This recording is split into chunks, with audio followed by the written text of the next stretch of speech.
I are a man. You am a man. He am a man. English தப்பா பேசுனா உங்களுக்கு கோவம் வருதுல்ல? இது ஒரு செய்தித்தாளில் வந்திருக்கக்கூடிய செய்தி.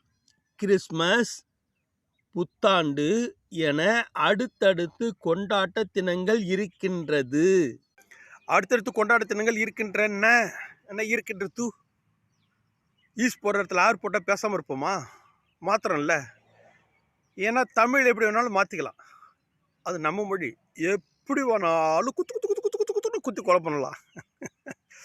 அக்கிரணை ஒருமைக்கு தூ பன்மைக்கு நாங்கிற அறிவு கூட நமக்கு இல்லைன்னா அப்புறம் என்னங்க ஏன் நம்ம தமிழ் வளர்க்க போகிறோம்? வாழ்க தமிழ் சொன்னால் போதுமா? எப்படி வாழும்? ஐயா கொஞ்சம் தமிழையும் கற்றுக்குங்க ஐயா.